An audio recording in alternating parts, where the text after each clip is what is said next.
Welcome to the Business Podcast Show, a podcast for modern day entrepreneurs. From how to find your niche product or idea to generating over 7 figures in sales, this is where you'll learn how to start your own online business and scale it.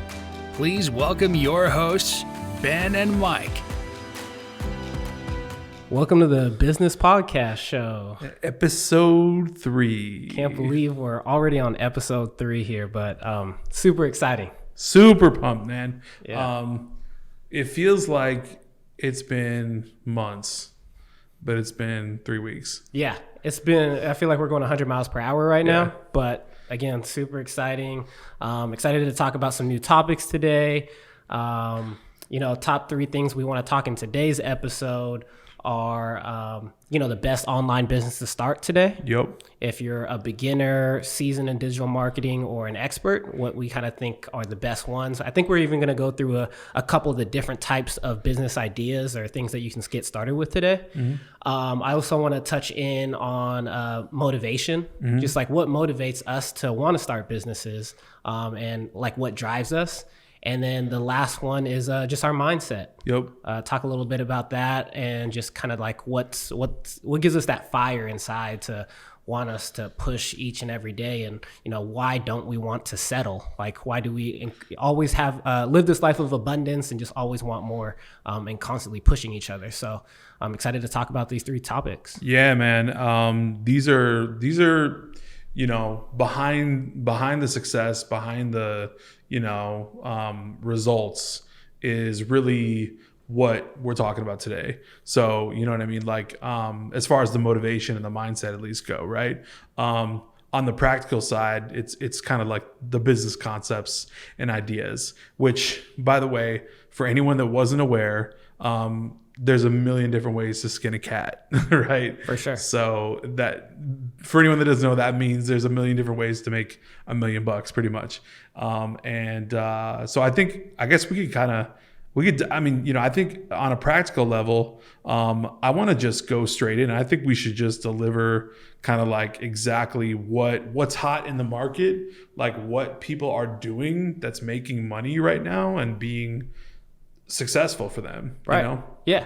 No, I think let's start. We made a little bit of a list here of just like the top things that we could hit on each one. So the top three or the top 8 that we really thought about, like where you can create an online business, and we'll go into each one, are software, selling physical products, affiliate marketing, there's advertising, coaching, courses, and like agencies. So those are some of the main heavy hitters. Obviously there's a variety of different things, like you just mentioned. There's several ways to skin a cat, right? But these are just like the main ones that we see out there that plenty of people are doing and creating a living from. So I mean, let's start it from the top down and just like see what we think are the pros and cons of each. Yeah, definitely. So I mean, from a very basic level, software revolves around everything that we do, right? Like, the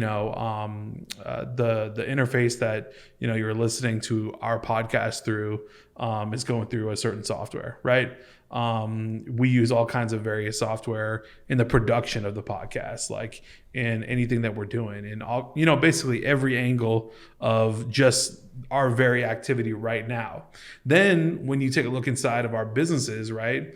Like, we're using apps, we're using various other elements too. There's all kinds of things that we're all over all the time that are making our businesses run, right? So like somebody, for instance, had to create Shopify, right? And then inside Shopify, like how many apps and widgets are inside there, right? You know what I mean? Right. And somebody somewhere built, each and every one of those, and they're making a killing over time on software. Yeah, I don't know if you've noticed, but Shopify stocks have jumped tremendously. I think they're above 1,000 per stock.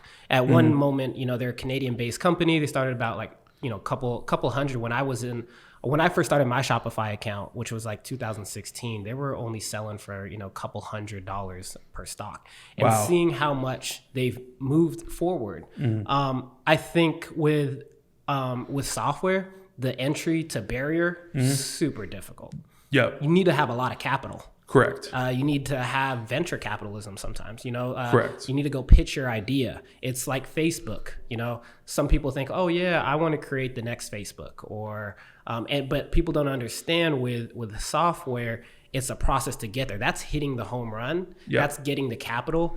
And for Facebook, for example, they didn't get profitable until what? Like I think it was like IPO. I think it was IPO. So you're talking, I think 2014. Anyone can fact check me on that, but 2014 I think was the inception where Facebook was born, and then I think the IPO was somewhere around 2015 or 16. So you're talking years, basically years to get profitable. But at the end of the day, it's a home run. It's not a base hit. It's not going to be an overnight success. You definitely need to have, coding skills. You need to kind of understand, programming. You need to have a real problem to solve. Like if you're going to create a software business, you have to be solving a real problem. You have to differentiate yourself from the market. Absolutely. Yeah, like you can't create another Facebook. You have to create another thing that separates yourself from, that social media platform. So that's why it makes it so the barrier to entry to that so difficult. Yep. My past experience, I wanted to create an app. I think it was like a restaurant. It was called What's the Bite? The whole app was based on how Yelp works, right? Yep. So basically, instead of you trying to search for a restaurant on your own, you would search for a restaurant in your local area based on location based by who had the latest happy hour. So got it. You're around, say it's 2:00, 3:00, it's happy hour. And if you go on my app, What's the Bite? It would do location based, and it'd be like, oh, this restaurant has 2-for-1 specials at the moment. Or this one has, so it was kind of cool because restaurants, I would have to pitch to restaurants to be like, hey, you would get more customers. You could post in real time and people would just find your restaurant based on events. Like if you have a concert going, live music going, you can post all that. Love the idea, right? Right. And I was like, no one else is doing this. This is great. You can't take whatsthebite.com, guys. I already have that. So and that is owned. That'll be in the future. But anyways, back to that. That was my first project that I was hitting in 2012. Wow. And can you imagine? I think I was a little naive, because I thought hey, I'll just start an app. Right. So I had the positive mindset to create it. But if I had known the difficulty to actually start that software-based company, right, I don't think I would have done it. Right. There's no way. Me looking back, I'm like, Michael, you were crazy. Right. I was trying to bootstrap the thing, and I had a couple $1,000s in my bank account. Right. I was still in college. Right. So 100%. That's just one of the things and experiences that I feel like when you have a mentorship or a mentor, and they can kind of take you away. Because I devoted a couple of years, a year and a half, put a lot of money, my own money. I think I put in $10,000 within that It's a good amount of money. I did it through Elance. I don't know if you remember. Oh, Elance. yeah. I hired someone based out of the country, and I was going 100 miles per hour with that. Yeah. But what I didn't realize, that was hitting the home run. I wasn't going to be profitable anytime soon. It was going to be years. I was trying to apply to venture capitalists around the area to pitch my idea. Right. No one wanted to listen to me. Right. Who wants to listen to a 21-year-old fresh out of college trying to pitch this crazy idea? It's like some Shark Tank stuff, man. It's and you just got taken back behind the barn by Mr. Wonderful. Exactly. And that's not good. He would have shot my idea just right out the gates. Like that. Yeah. Dude, if you talk to a developer, a coder, right? Somebody that will actually build software, they'll tell you, if you pitch a product to them, it could be any kind of software product. They'll tell you hey, how much is this going to cost me to develop? They'll literally tell you anywhere from $5,000 to $50,000, maybe $100K. I don't know, because they literally don't know. Right. They're literally talking about. You're not asking them to just make a website. Right. It's not Wix.com exactly that we're working with. Yeah. software, I think, is a good one to kind of bring up, because it's like people should understand, like, hey, Uber is not something you can replicate very easily. And I wouldn't want to see somebody jump down the pathway, drop $10,000 like you just mentioned, right? Whereas that $10,000 could go into somewhere else, like an Amazon FBA style or something, something that we'll talk about. You have a better chance. You have you're not as risky. You have a lot better chance at winning, getting your money back. I just think if you only had one shot, you only had $10,000. If you had one shot, I know you're about to go into that. We might have to play that clip if there's no copyright. Right. But if you only had one shot at $10,000 and that was your first entrepreneur business, I would never say hit software. Nope. Never. And a lot of people do that because I think we get, when you mentioned Shark Tank, people just believe in the dream. In media, on the news, everyone believes in Mark Zuckerberg started his company in his dorm.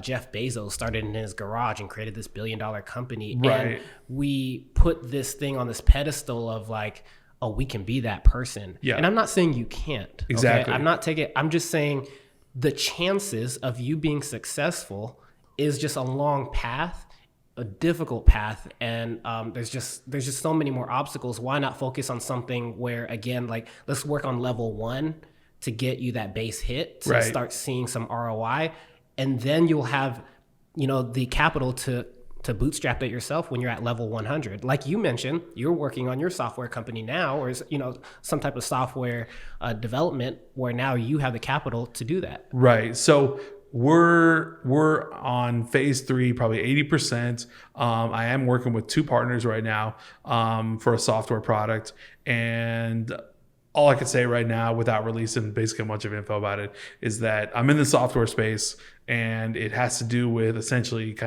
it's a data mining tool, pretty much. And it's one of the simplest kind of tools you can kind of set up, but one of the most effective for the people that use it. And so that type of product was very calculated by the partners that went into it, as far as the spend, as far as who the partners were, and how it was going to be, actionable. So that's going on right now. But again, I've already been in business for 5 years. I've been around the block. I've seen things, done things, right? And so there's an evolution to getting to that spot where you're like, I'm gonna do a software play. You know what I mean? Right. And I think you could even plug and play your software at the moment. You have people who want it. Yeah, right. That's correct too. So it fills right into the space that I'm already in, which is recruitment and consulting and coaching and all that, everything with all that stuff. Yeah. So data mining and things like that, finding information and tools like that fills right into what I'm doing. It actually fills a need.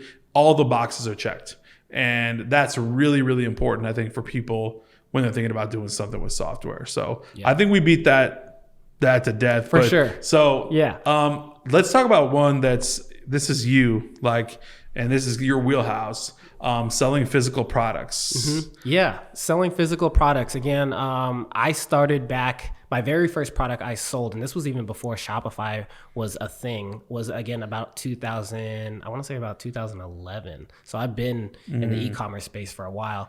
That's when I was in college. I tried to sell keychain breathalyzers.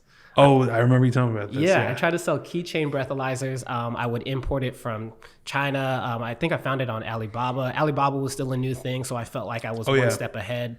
I didn't even know you could buy wholesale. Like, this is when the internet was obviously the internet came out in the 90s. Yeah. But these multi-billion-dollar type websites to allow you to reach out to different suppliers was just now surfacing the internet space. Right. So I could find keychain breathalyzers that I thought was an amazing idea because I was in college, for one. Right.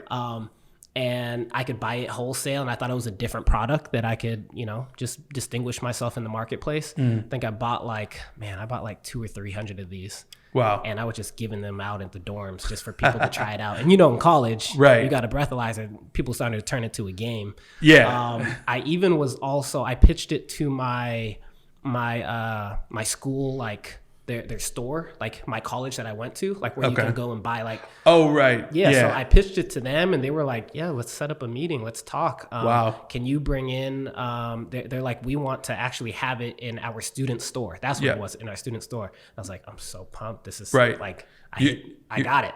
Like, you're about to get retail space. Yes, I'm about to get retail space, and they think that I know what I'm doing, but I'm over here like I just have a whole bunch of that. I don't even have packaging. Right. And then we were going back and forth on our in our email, and they're like, you'll also have to show like how accurate these breathalyzers are. Wow. And then I'm like, that's what I don't have. I knew they were really cheap. So I knew the accuracy wasn't there, and then that like took it away, and then I tried to figure out ways to like make it more accurate, but then that just got more expensive, and then it was just like, all right, I'm going to shut this down. Right. So then that's when I went into like, okay, I'm going to try an app, try software. But anyways, like moving fast forward, you circled back to it in about 2016 again, back to digital products, physical products, and Shopify is out there. I don't know if most of you guys don't know what Shopify is, but it's a platform where you can sell products online, create your website, but it's such a plug and play that I created my website. I think it was over like, I forgot what weekend. It was like a 3-day weekend. Yeah. Friday, set up the website, took pictures of my product. By Monday, had a full running website, 100%. Done. By Tuesday, I sold my first product. Right. Didn't even have the product in my hand yet. Yeah. I only had samples, so I ordered a sample. That's a little tip for everyone: like, don't order in bulk. Order the sample. Take a whole bunch of photos. Use that as your website. So again, MVP, we always talk about it, minimum viable product. Right. So I took that product. I think I only spent, my first initial inventory was about $300. Bought like 100 of them. That's not bad. Yeah. And then I think I started in about October, right before Black Friday and Cyber Monday, and right before Q4, which, if anyone knows, Q4 is like, I get maybe like 40% of my total revenue in Q4. It's huge. It's huge. You can almost sell anything. So during that time, again, that was the first month. I think I sold 80K in 3 months. So in 3 months leading up to that, I sold 80K by December in 1 month. Wow. And then I was like, this is crazy. And I just kept feeding the fuel, putting the fuel on the fire. Beast. Yeah, feeding the beast. And then it just turned into, generated about 900,000, and then all my other two brands, about 1.1 million, just again out of my apartment. Just amazing. And what I love about physical products is, as soon as I sold the first product, like, you already see money coming in.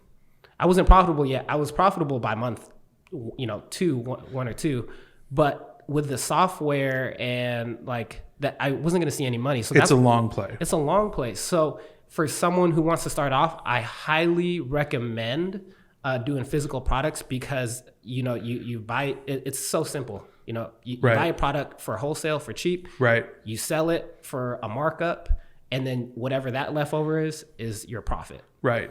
Buy low, sell high. You have a margin in there. You make whatever that margin is. Simple as that. Yeah. And rinse and repeat. Yeah. And find new products. And now that we have access to all these different products, I highly recommend, like, if you don't want to be like the face of a company, it's always nice to just have the product, a brand, just be this own entity, and you don't have to necessarily sell yourself anymore. And we'll get into the other ones, but that's what I love about selling physical products. And there's two different main types. Amazon FBA, if people don't really know, is like where you don't need to necessarily have a website, but you put your product on Amazon. You already have so many sellers or buyers. Right. And then you can, again, like, you're buying your products wholesale. They're searching for, like, let's say, like a tripods. A tripod. Yeah. You sell tripods. They don't necessarily have to be branded. You put your product there, and if you get a lot of reviews, you'll end up top of the search, and now people are just constantly purchasing. Right. And Amazon does all the fulfillment, so they just take a portion of your sales, but you still make a ton of money. You still make a ton of money. Yeah. There's a lot of people making a lot of money. Number one in e-commerce for sure, and like you mentioned, it's super quick to scale. So from barrier of entry is super low. Set up a website over a weekend, right? And that's not like cutting corners. That's literally like, because I've set up a Shopify website before, but selling physical products didn't work for me. I didn't want to go that route after probably about 3 months. So like I've been in it, but I didn't take it the route you took it. But long story short, you can legitimately set like, I'll verify like, 3 days to set the website up, like get a product on there, literally set up the like fulfillment, like, cycle with the supplier, and have it just on autopilot too. That's the other thing too. Like people talk about the 4-hour work week, Tim Ferriss. Hopefully he'll be on this podcast someday.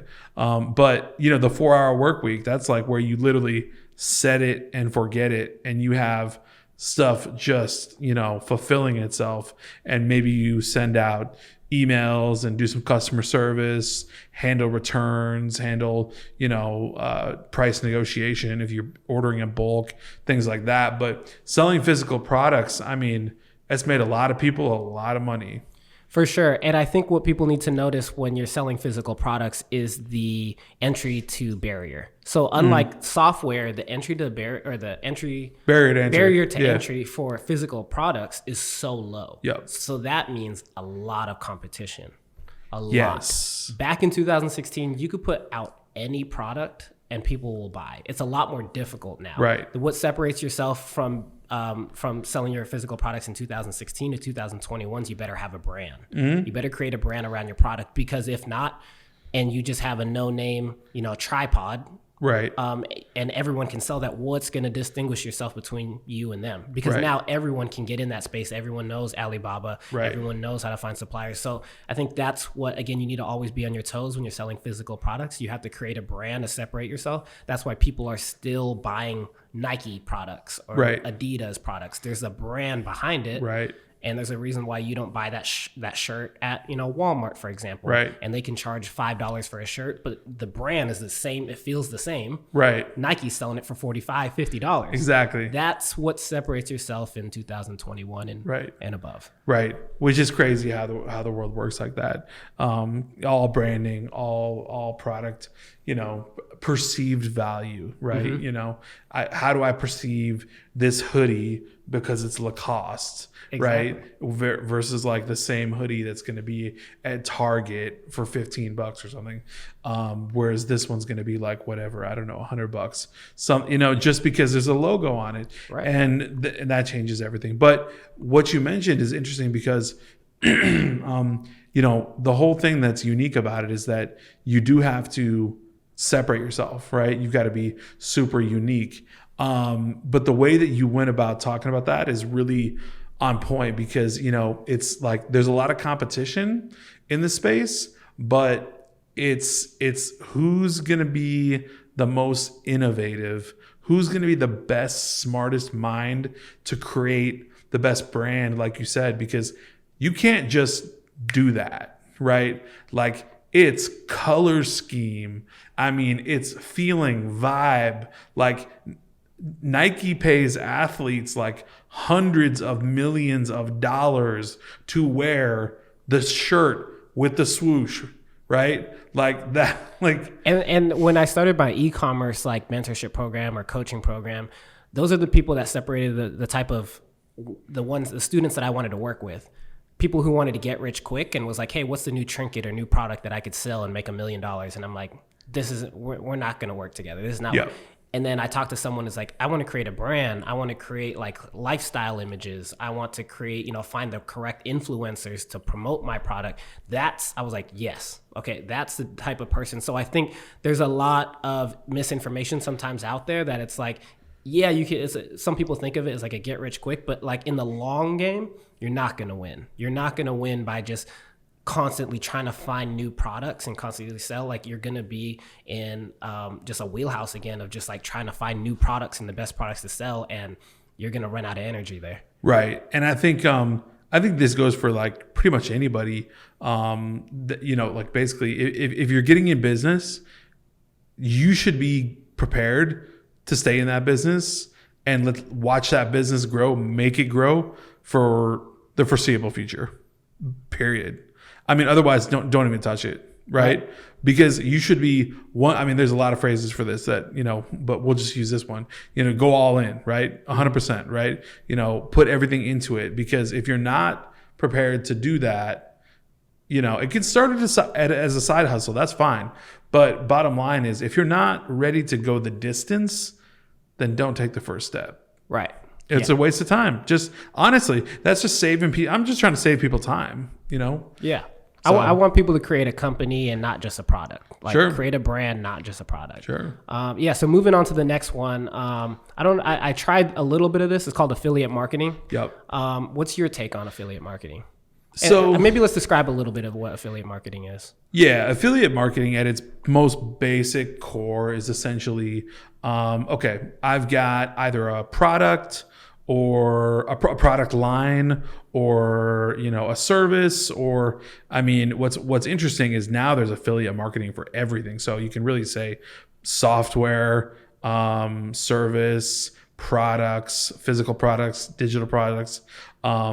This is big in the culinary world, food, soap, right? Okay, right. That's a big one. Everyone loves to bring up soap. And companies you might have heard of are like Amway, Quick Star. I think they rebranded. Who else is, what? Even like when I worked on Shopify, they have an affiliate marketing program. It's like getting commission to share a product. And if whoever you get to sign up using like your special promo code or your own URL, you get a commission, or sometimes a recurring commission. So like with Shopify, there's, $50 a month, and say they give you 10% of whatever their subscription, or for as long as they're a Shopify member. Right. So there's plus and minuses with that. Like, yes, you don't have to do any work. Right. Like, you're just sharing tools that you use, or kind of just, getting commission based on sharing a product. So then at the end of the day, like, someone else can buy that software or that product. Right. Totally. And I think like what's interesting is there's sort of like a stigma. There's let's call it what it is. It's a stigma around affiliate marketing or affiliate anything. Network marketing, affiliate marketing, kind of similar, right? Getting commission just for kind of like recommending something. Now, you could look at it like, it's just like, I suggest this product, I promote it, whatever, go use it. And if you do use it, I'm going to get commission. Okay, that's cool. From my personal standpoint, and I think you probably would agree with me on this, you have to literally believe in and stand behind that product or service or whatever 1,000% to be recommending and selling it to people to make commission off of it. Otherwise, it's kind of snake oil type deal. Right. Like, I don't want to put my name on a product that I don't even use. That's correct. But there's so many, I'm sure you get this, you get so many emails for different affiliate marketing programs, so that you can, promote it on your YouTube, or, with the customers that you currently work with. Would you recommend that for a beginner though? What's interesting is, for a beginner, if they wanted to, they can dip their feet into it. There's plenty of ways to do it. We could kind of dive into that for a second.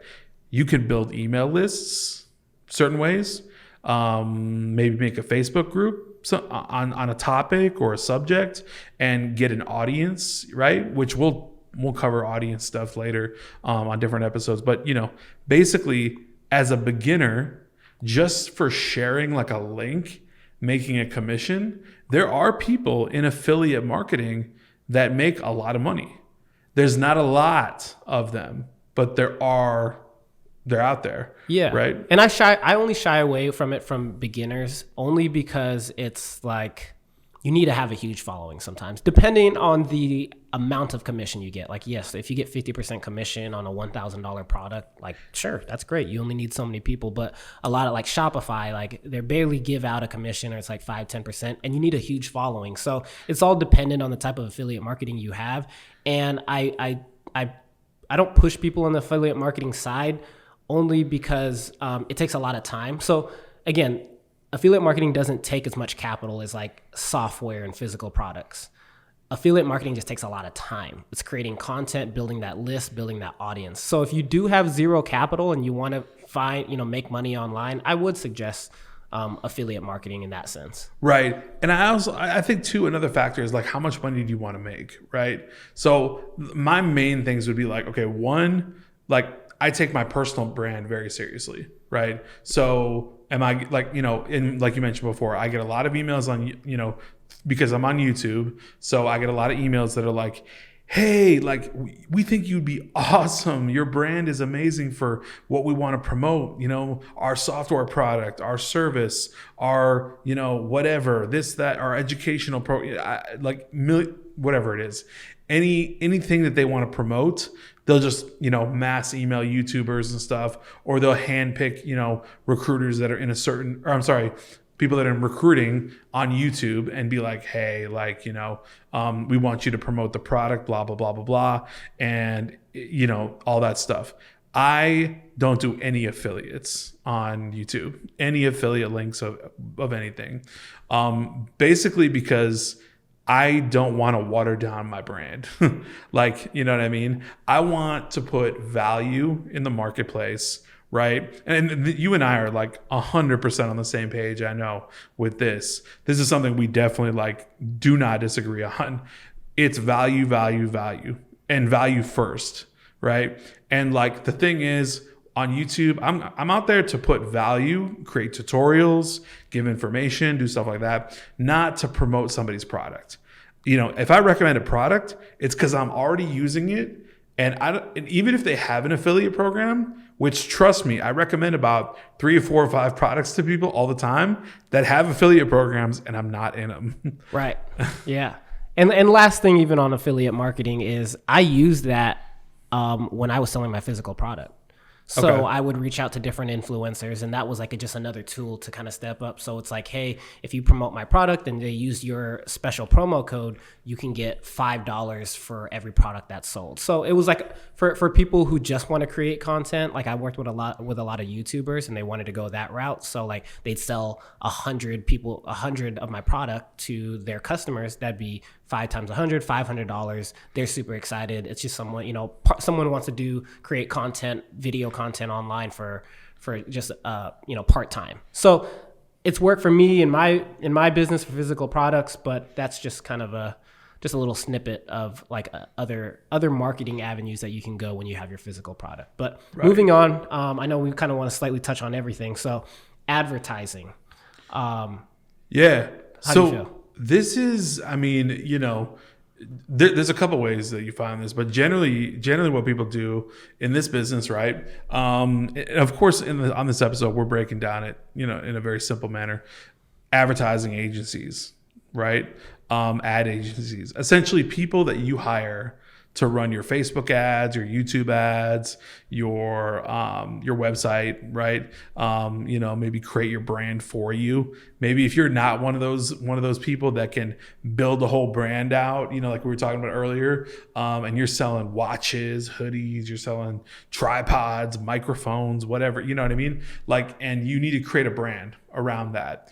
An advertising agency can do that stuff for you, and they can charge a pretty penny too, because the basic model is that they're gonna want maybe a percentage of sales that you make, or they're gonna charge a retainer fee. That's usually the model, like a $2,000 a month fee to retain them to do all your ads and everything. So the $2,000 plus the cost of the ad spend, right? Right. Like, and there's a lot of people that don't know how to use like Facebook ads, for example, and they would hire an agency $1 to $2, a couple $1,000s a month, depending on how much they're using Facebook ads, on top of what the actual ads would cost to reach out to a certain amount of people. So I think this thing touch on 2 things when we say advertising in agencies. Like even like this podcast, one day we might want to talk to sponsors who want to advertise on our podcast, or, right. People who want to advertise on our YouTube. If you have a website with high traffic and you want to, so that's another thing. Like people want to get in the online space and be like, oh, I want to create the new, I'm trying to think of a good website. What's a good website where people post just articles? Medium.com. Yeah, like exactly. So people want to go that route and be like, hey, I can create my own my own type of media company whatever blog, exactly, and just post ads there. For some of those people, it could be a little difficult because, again, you need a lot of eyes to be focused on to even have anyone want to put any ads on your blog. Right. Yeah, totally.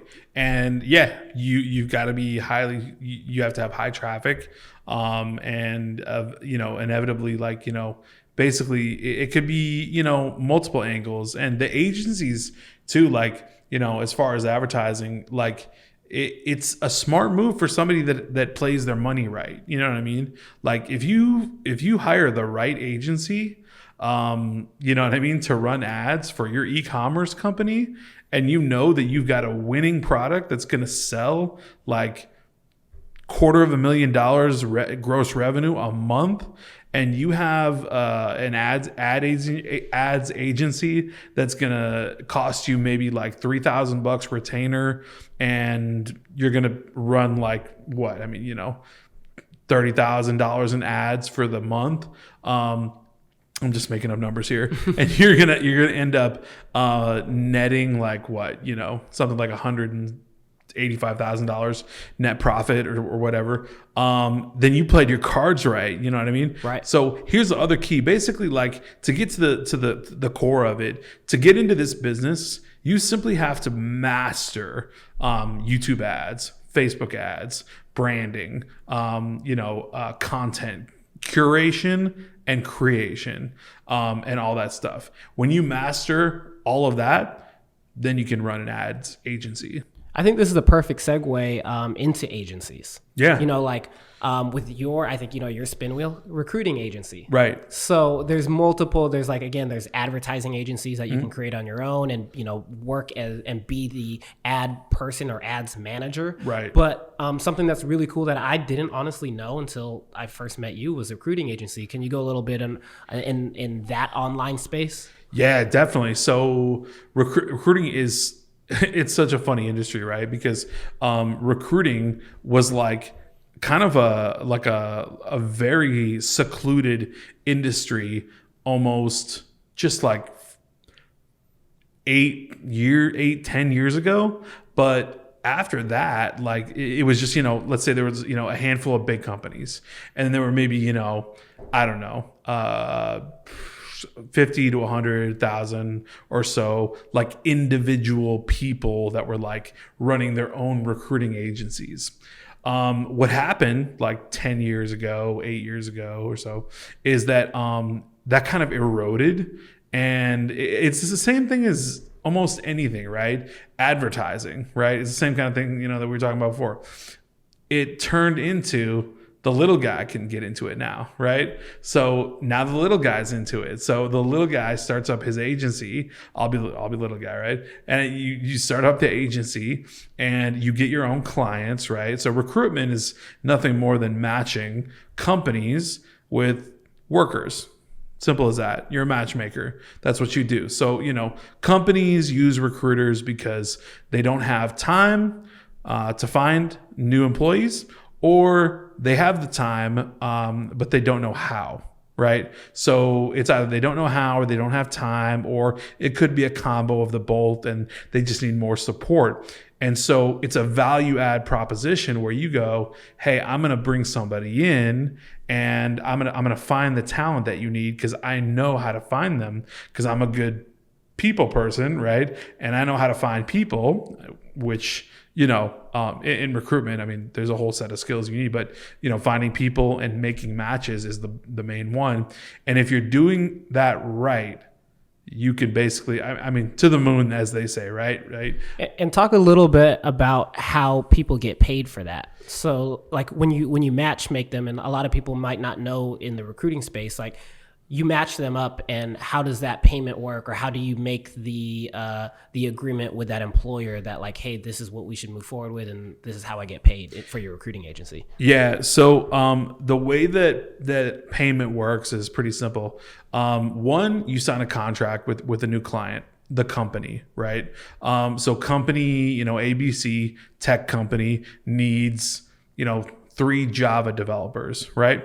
So you sign a contract, and the way the payment works is, as the recruiter, you collect a certain percentage of the gross annual salary of the employee that you're placing. So let's imagine, do some quick math, say the employee is going to make $100,000 and you set your percentage at 20% of that salary, which is in line with market rate for tech companies. Actually, sometimes it's 25% actually, but let's go with 20. So 20% of $100,000 is $20,000.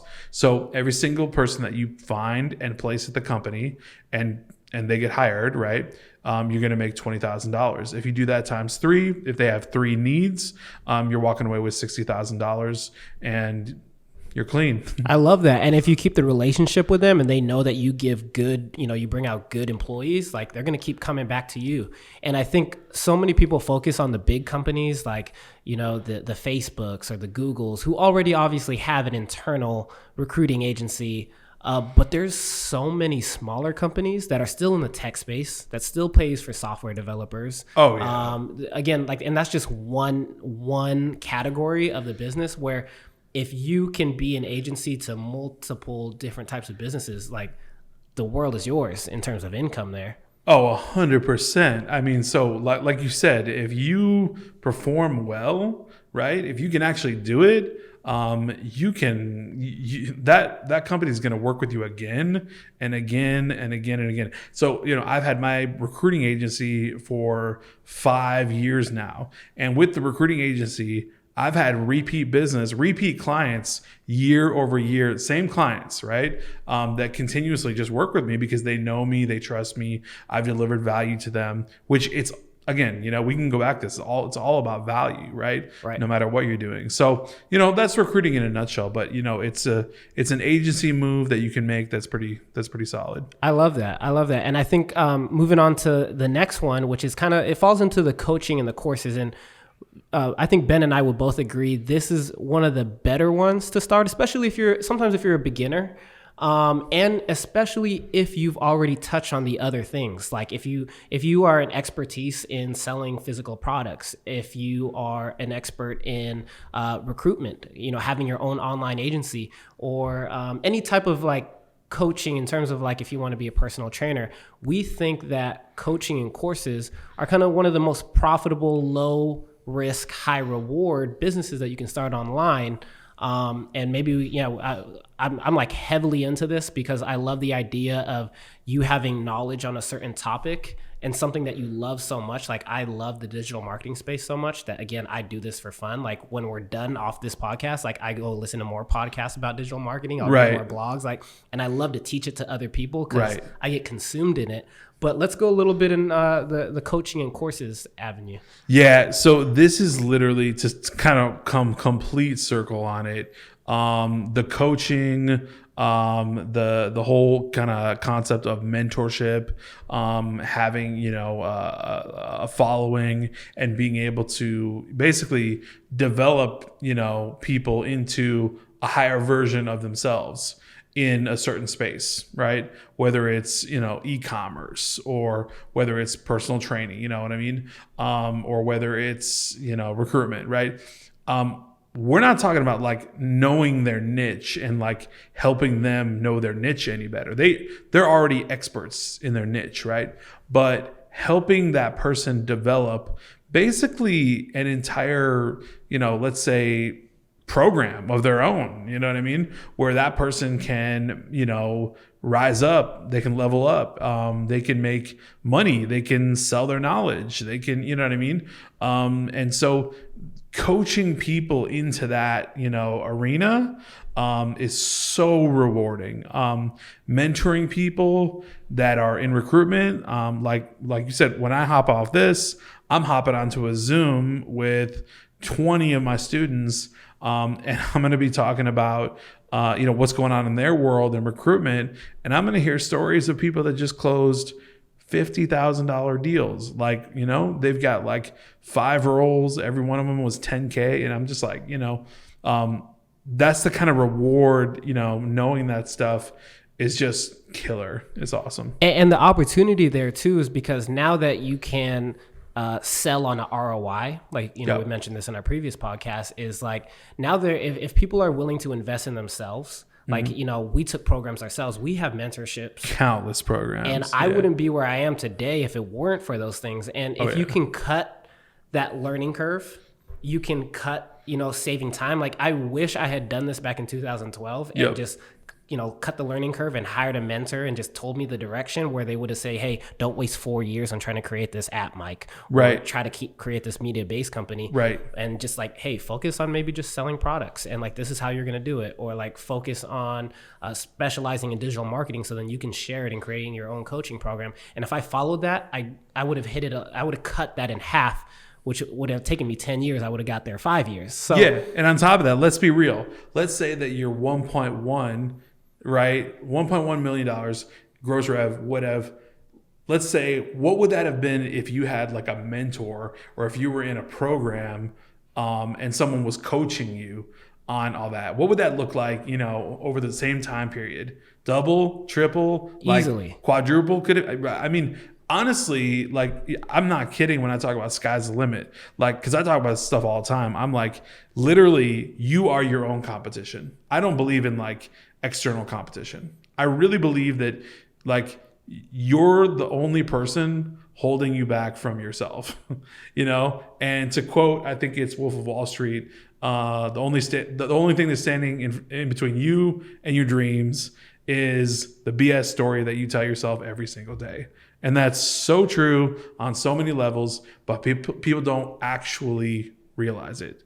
They don't think about it fully. And then once they kind of get into a position where maybe a coach comes into their life and maybe somebody, teaches them a thing or two, or they go through a program or whatever. That type of business it's actually pretty low barrier to entry. As far as being able to, set something up like that. There's a lot of moving parts and pieces to get it right. Obviously you and I are in that space and we've done it, but it's where we want to scale. And, that's the most rewarding thing. Like you mentioned before, is just like helping someone win, helping someone get to the next level is all the fulfillment I want. Like, I'm trying to get all my friends in my close circle just like up onto par into what I'm trying to develop and create, and just let them know like the world is yours. You can create a multiple 6-figure business or company, but sometimes you just need that mentor or that coach to kind of push you. And it's hard, especially when you're an entrepreneur, is like, you are rare. Like, people don't understand that. Like, you as an entrepreneur, you're not like everyone else. Majority of people like the 9 to 5. A majority of people want to, That's right. And they're fine with it. And that's totally fine. Completely okay, yeah. But then us as entrepreneurs sometimes go to those people for advice. Like, hey, I'm going to start this business. And they're like, hey, I'll slow down. That's a little risky. I don't know if you should do that. So it's like, why are we taking advice from people who aren't even entrepreneurs? Exactly. How about you hop on a phone with me and Ben and I'll talk out your ear on like, that's a great idea. If it's a great idea, like, yeah, I see this Right. avenue. Instead of this direction, how about you just like tweak it a little? Like, maybe don't be so risky and start that software company, but go here. Right. So it's like, why are you asking and trying to get this level of just like commitment from another person to just say, yeah, Ben, you'll do great in your recruiting agency? You have to ask other like-minded people. Right. So again, going back to the quotes and knowledge and wisdom and all that, you're only going to find that you're going to get tons and tons of actual wisdom, knowledge, and success when you consult people that have done it before you, that have been there before you, right? They already ran the race, and they know what works, what doesn't. That, like, the minute I found success was when I started actually taking coaching and mentorship seriously from people above me. Like, I'm talking 9-figure earners, like people that had built companies that are worth 9 figures.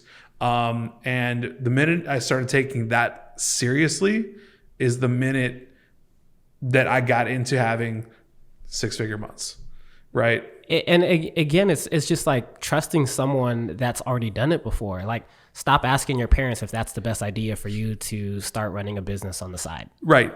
They want you to be safe. And what's being safe is just like, go to school, master in something, go find that 9-to-5 job that pays 6 figures, and then you're done. Like in that, and some people can go that route, you know what I'm saying? But then the minute or the second you even sit in a room in a mastermind with other people that think like you, like people don't understand that in 10 years of all the people that have come up to me who want to have like a cup of coffee, I've only met one Ben. And I mean, met one Ben as like, when we were talking, we were just like on the same page as how we want to have multiple things going at one time. We want, we're playing chess. Everyone's playing checkers. Right. There's multiple business, and I didn't even have to motivate him. Like some people are like, I just don't know if I have the time to do it. Like even with this podcast, me and Ben are such on the same levels. Like I don't have to tell him to wake up in the morning and be like, hey, you need to work out, or you need to work on your business. Like he's self-motivated, and entrepreneurs are self-motivated. We have this certain belief that we can do anything we want. Right. And I'm so on fire with the quotes today. I'm not even going to stop. What is it? Steve Jobs.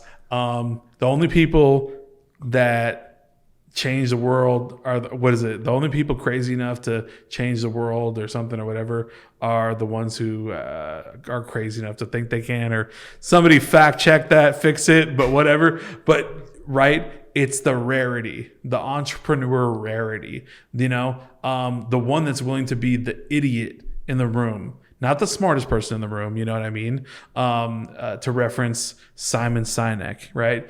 Talking about being the quiet person in the room. Listen, hear it, take it all in, understand, then go build in silence. You know what I mean? And you're building your empire slowly but surely, but you're taking it from people that really know, and they already, have had that success.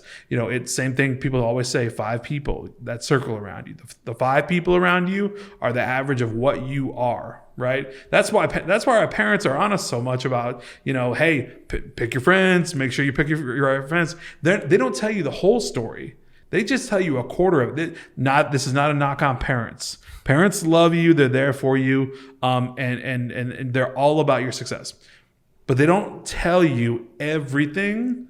And as you grow, let's say even if you're 16 years old, 15, 14, and you're thinking about these things, right? You're growing, you have to know that so much of what you need to learn, you have to learn from other people and from within yourself. And when you connect, what's external with the internal, and you kind of have that whole, out of body experience or whatever, you that's when you level up. And I feel like that goes perfect segue into our motivation. Is just like what motivates you as an entrepreneur is that you need to know is like you're 1 in a million. You really are. You're not the majority who's just going to hop onto Netflix tonight and binge watch a whole season of whatever episode or show that you're currently on. Like it's a different type of person to invest in yourself, invest in a program, invest in a mentorship. Not everyone's doing it, and not everyone's also not a multimillionaire. There's a separation here. There's other people who will read books to as self-improvement.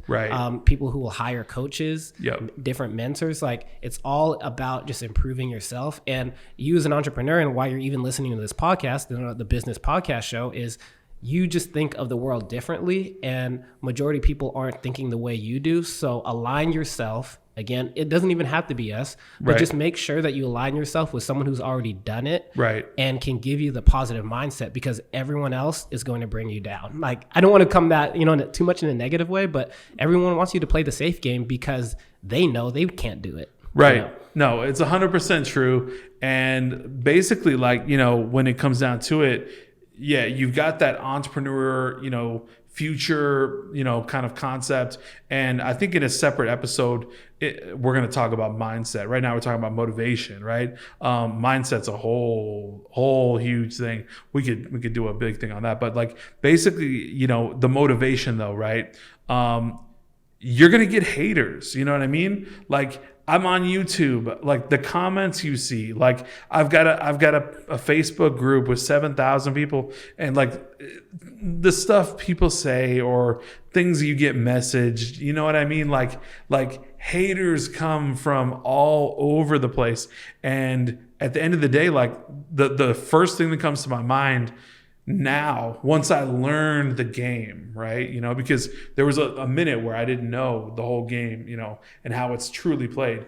But eventually there was a time where I was like, check that box, like haters, got my hater for today, or like hater comment. I'm like, I'm doing something right, because this person took the time to write this entire paragraph out or whatever about nothing, and like, hope you had fun. You know what I mean? It comes with the territory, and people need to understand that. And when you're first starting off, it's hard because like sometimes you don't see the success right away, and it takes patience. When I started my my software company, you know, like that app, like, you know how like people are like, this is insane. I mean, granted, it was a little insane.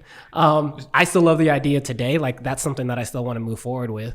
I love it. I'll definitely be a customer. Yeah. See, so it's just like, it just wasn't the perfect timing, but you know how many people like shot it down, or even like my keychain breathalyzer idea back in the day. And then now that my current product, it's just like, it just came all full circle because I stopped telling people. At a point, I was like, I'm done telling people what my moves are, because I just want to sit here in silence. And then when I came up, or, you know, pulled up in the R8 or pulled up with that, you know, not necessarily even tell people that I had 80K month or repeated 80K months, but it's like, I now believe in myself so much because I made it work, that I don't even care what other people think. It doesn't even matter. You need to get to a point where you'll see success and you're like, it doesn't even matter, because I have this tunnel vision now, where it's like, it doesn't even matter what you guys do. I can't control you. I can't make you, I'm not going to try to give you guys happiness. It's all about me. Right. And that's what you have to do to kind of take it to the next level when you want to be a business owner and a successful entrepreneur. I believe Kanye West said, "You can't tell me nothing." And so the quotes today, the quotes today coming out of Ben. I love it. No, I love it. I love it. It's just, I don't know. I'm channeling like, it's, you know, energy. I love it. But you know, it's really, you're so on point. You know, when you get to that level, when you get to that kind of, you know, motivation piece where you're like, you literally can't touch me. You can't tell me anything. You can't touch me. I'm on a different playing field. And that's not pompous. That's not, I'm better than you. That's not any of that stuff. It's, I'm different, right? I'm doing things different. And be proud of that. Right. And be extremely proud of it. And, you know, I used to think there was this false belief I had that people just were, you know, they had something, you know, it was so unique, and, you know, they were the lucky ones. Not true. It's not true. You simply have to make a decision. You have to decide. You have to really decide if you want to actualize your vision. You know what I mean? And the motivation for me is just like, hey, I want freedom. You know what I mean? Like, you know, I want freedom. I definitely enjoy money, and I enjoy service. I love being able to serve people that I work with in consulting and in my program. In a space that you love. In a space that I love, right? It's like a win-win. Right. And you said that earlier too, for you, like, you know, it's the other people's success, right? You know, that's the win. Yeah. When someone tells me, you know, like, I know we're wrapping up. Like, when someone tells me, I'm like, hey, what's your idea of success? And then they go, $100,000 a year. And I'm like, we can get you there in a year. And I'm not, again, like what you mentioned, I'm not trying to be pompous. I'm not trying to be, you know, just. No, it's just numbers. It's numbers. And facts. So then what can we do to get there? Again, it's how many thousand a month? And let's start breaking that down. And then how can we turn that into real goals? And then they're just like, then it blows their mind because, you know, 9 to 5s, you know, there's only so many things that you can control. And it's hard for those people to like want to get to 6 figures because, you know, you only get paid for what your value is. You know, that's all you get paid for in the corporate market space. And you have to work through the corporate ladder to get there. Right. But in business, you get so much control where it's like, okay, what do we need to get to do? Or what do we need to do to get 6 figures? Right. And then you have that control, and you, again, that's what motivates. Again, I think you hit on the 3 main things that hit me is just like, I want to have the freedom. I want to be able, I don't want money to ever decide me not being able to go do something. Yeah. I just had that always growing up. Like if I wanted to go to the movies, what was the only thing stopping me when I was a kid? Right. Money, but I didn't have a job. Macklemore, make the money, don't let the money make you. Quotes are coming out today. Quotes are coming out. It's real. I mean, it's on point. I mean, and it's just like as we get older, like who wants to go on a trip to the Bahamas? Mm-hmm. What's stopping you from going on the trip? It's money. Right. Like don't lie to me right now and tell me that you guys don't want to go to the Bahamas tomorrow on the beach sipping a Corona. Like, right. You know what I mean? Right. What's stopping you? It's the money. So that's what motivates me. It's not necessarily like money makes me happy. Yeah. But it gives me the freedom to do just what I want whenever I want, and I'm not, tied to anything else. So that's kind of like, and I'd love to go into more episode where we're just dedicated to motivation and mindset. Yeah, I think when we slip into the mindset piece, because that's like something that for both of us that's kind of like almost what we've collaborated and correlated on so much, because it all starts with mindset. So like everything we're talking about, motivation, the businesses that we were talking about, like the things that you can do online that can really, nail it. At the end of the day, it all starts with mindset. So, just to begin with, you have to master that, which is not like crazy hard. Like nobody should be freaking out. Like, like you don't need to be a Buddhist that, sits there and masters their mind over like 10 years. Like, listen, like you just have to understand certain things, how your energy works. We all have energy around us, how to work that energy in your favor and things like that. And that's all mindset. I think we should definitely do a full episode on that. Yeah, for sure. I think just today, and again, to wrap it all up, is just like the opportunity of where you're at. It's 2021, the opportunity of the online space and being able to do things and sell things and just, reach out to so many people because of the online space. It's just like the opportunity's here. It's never too late. It's only late if you start 10 years from now. Like, start today. That's the difference between a wantrepreneur and an entrepreneur. It's starting today. Whatever that might be, whether that's setting up your business plan, reading a new book about business, listening to this podcast, like that's the first step into understanding the game. And I guarantee 5 years later, you're going to thank yourself for just going through the process of just understanding what the business world is today. Oh, absolutely. 100%. If you somebody, I was talking to somebody and this person was also entrepreneur minded. I forget what space they were in. And I had met them at an actual mastermind, and they were just talking about, hey, it really doesn't matter like what what happens, 3 years from now or a year from now, even just a year. If you do certain things and make your life a certain way by taking a couple decisions and, turning your life into what you want it to be, a year from now is still going to come. What is it going to look like though? I think we'll leave you there at that. I think that's a good ending. Episode 3, again, I think, as you know, like we could talk about this for days. We love talking about this. We're so passionate about this. We want people to level up. We want people to meet us on the level that we're currently at. Again, we wish we had these certain type of coaches or mentorships or just opportunities to work with different people and different resources. So check out businesspodcastshow.com. We are officially live on Spotify, Apple Podcasts. So if you go to businesspodcastshow.com and click the links through there, it'll take you. Also available now is our private Facebook group. Yep.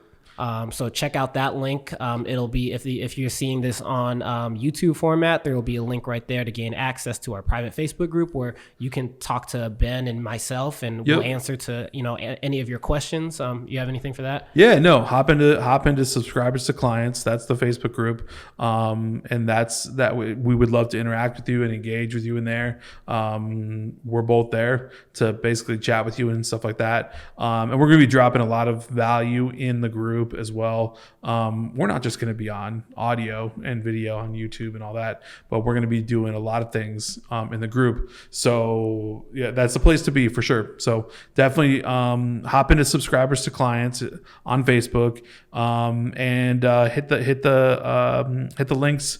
Apple, like you said, Spotify. If you do check out the podcast on there, would you please just leave a review? Leave a review if you could. That would be really, really, really beneficial. We'd really appreciate it. And I think that's all I got, man. Yeah, I hope you all have a great day. And I think that's a wrap for episode 3. That's a wrap.